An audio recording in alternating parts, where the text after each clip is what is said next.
Nah, soal nanti komersilnya nanti seperti apa, akhirnya lagi kita pikirin nih.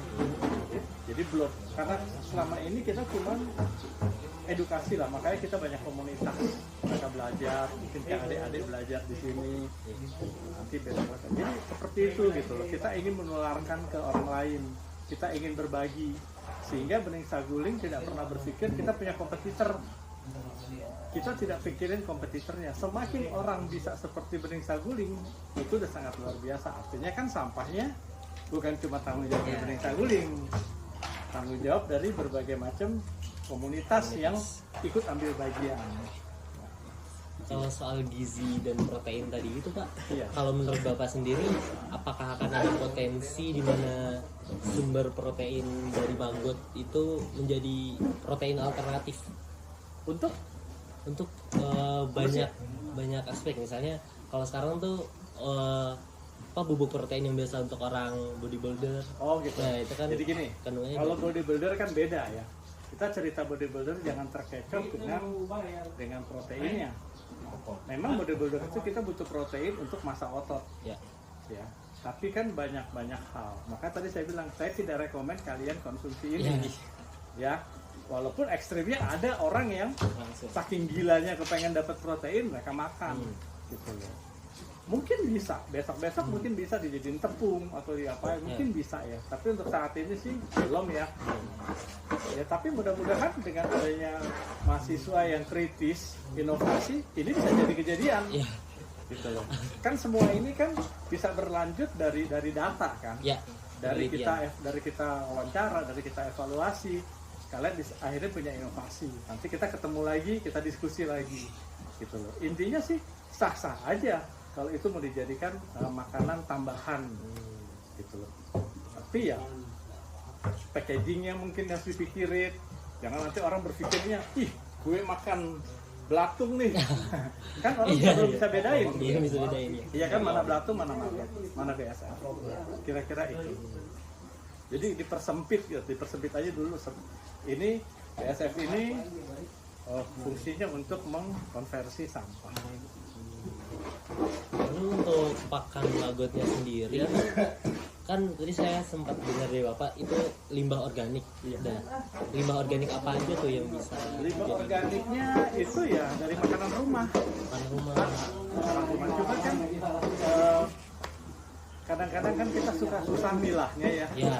Saya nggak tahu apakah memang males atau belum punya rasa tanggung jawab atau belum ada knowledge-nya sehingga buang aja, termasuk saya gitu loh. Kadang main buang aja, nanti kan dipilah.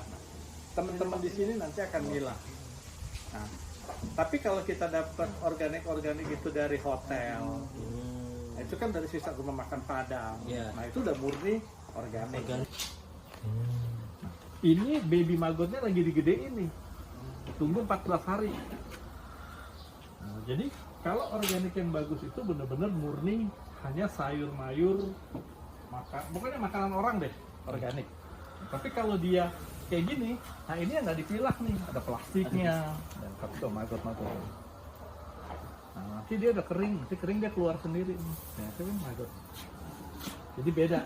Jadi organik yang bagus tuh yang kita bilang bagus tuh kualitas bermutu tuh ini, nggak ada plastik, benar-benar, iya benar-benar organik. Oke. Terus untuk pengelolaan lingkungan tadi saya sempat bahas soal metode yang efektif. Nah, kalau sekarang tuh pengelolaan lingkungan yang efektif untuk budidaya maggot tuh yang seperti apa? Ya, jadi ya efektif sebenarnya sih sederhana ya. Kita cuman konsepnya tadi saya bilang ya, kita balik lagi bahwa kita konsepnya sampah. Sampah. Ya, kita sampah. Kita jangan dicampur dengan ternaknya. Jadi konsepnya sebenarnya benang merahnya adalah mengkonversi sampah biar sampahnya nggak numpuk. Murahnya pakai apa? Pakai maggot. Jadi sampah metodenya ya kita sampah dipilah, dapat organik masukin sini, kita kasih maggotnya makan. Dia kenyang, dapat maggotnya, kita kasih makan ayam. Itu aja, simple. Itu aja. Semua orang sekarang kan lagi pusing tentang masalah sampah. Nggak usah jauh-jauh, DKI aja, Bantar Gebang, itu pusing mengurainya. Dengan adanya metode maggot ini, mereka pakai BASF ini untuk ngurainya. Nah, tapi problemnya adalah Setelah diurai sampahnya, udah dapet magotnya, terus mau diapain? Iya kan? Artinya kan nggak ada sisi komersilnya. Itu yang bikin orang jadi frustasi. Mau ngapain gitu, ya kan? Nah, tapi kalau misalnya ada nilai ekonomisnya, artinya ada komersilnya, dari hasil mereka beternak, terus mereka bisa mendapatkan hasil dijual, itu kan keuntungan yang luar biasa. Ya, teman-teman di sini yang pernah belajar di sini, ketika mereka keluar, mereka bikin produksi sendiri, beternak maggot sendiri, nanti hasil maggotnya dijual ke sini. Jadi kita ambil, kita tampung, biar mereka semangat gitu loh untuk ngumpulin apa? Ngumpulin organik.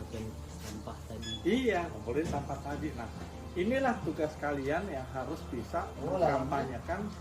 Belilah produk sendiri gitu. Belilah produk Indonesia. Ini Indonesia udah bikin, nggak usah beli dari luar protein tinggi. Beli aja dari maggot yang sama petani-petani maggot, peternak-peternak maggot yang lagi di ternak. Jadi mereka bisa ada sumber dan mereka makin semangat. Nah, kalau nggak dibeli, selesai urusan.